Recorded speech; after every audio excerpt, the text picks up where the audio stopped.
WearTesters. Yo, what's good guys? It's Nightwing2303 from WearTesters.com, and today we got a detailed look at these guys right here. This is the Nike KD9. Retail price is $150. You can thank all the other brands for that. Competition amongst companies is good because it pushes everybody to the limit and gives consumers the best options for the best prices. So with that being said, let's go ahead and get right into it. Normally we start off with the outsole, but today we're starting off with the cushion. This is Max Zoom, and it's a new rendition of the cushion setup, as this one is fully articulated, so the forefoot is independent from the rest of the foot, allowing for maximum coverage and flex while still providing the best impact protection and responsive ride that you can probably get on the market right now. So other than Boost, this stuff is it. Like, those are the two top tier cushions in my opinion. The only problem with this Max Zoom setup has been flexibility and mobility. So for like smaller guys like me, it's been a setup that we enjoy, but it's also one that we can't play in comfortably because it's just too hard to move around in them. So having a setup like this where the forefoot is completely independent from the rest of the foot,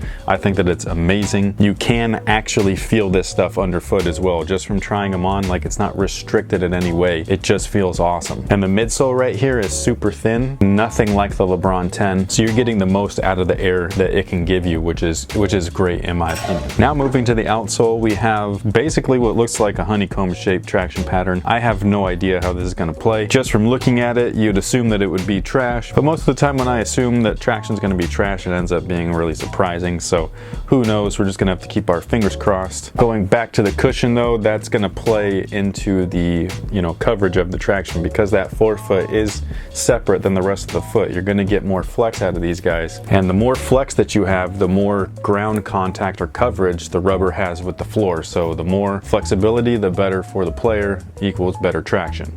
Usually. Now the upper is a one-piece construction, but it is in two pieces. So the forefoot is Flyknit, and this is real f***ing Flyknit, guys. It's real Flyknit. So with this, there's no glue. There is another layer behind it though, and it is nylon. Now this is something that they've been using to back their engineered mesh, and I've always been like, why don't you just do that for Flyknit? It removes the stretch that Flyknit naturally has while adding strength and still allowing for complete mobility and freedom of the material. And that's what they did here, and I'm really happy about it. And on top of that, the way that they've kind of like weaved or knitted the material together, there is just multiple zones of strength and stretch, which is shown within that honeycomb shape. So it's really interesting how they did that. This to me is probably the best woven or knitted upper that they've come up with, besides maybe the Air Jordan 29. Then the back half of the shoe is just typical nylon with foam structure and mesh overlays. And then the seam that you see blending the two areas together, that area might cause some discomfort for wide footers and those with high arches. And then you have the dynamic lacing system right here, and you can actually feel it,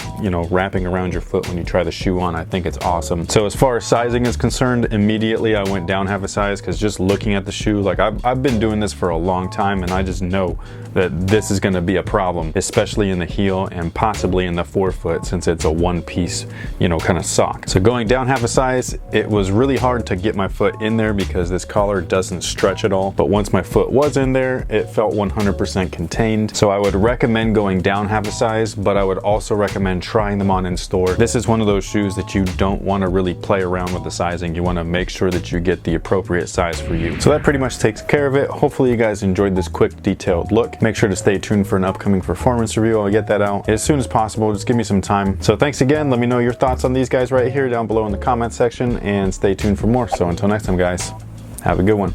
But nothing's been confirmed as far as a release. And then another added detail to both shoes is their insoles, both of which paying homage to the city that they represent. So again, the retail price for this pack, it is a 2-pack, they come in a 2-tier box, is $333. This is where most of the changes have been made to the shoe. Not only was the upper entirely redesigned, but it also features brand new materials. Now what they used here is a mesh upper with a polyurethane overlay on top of that for structural support and durability. Now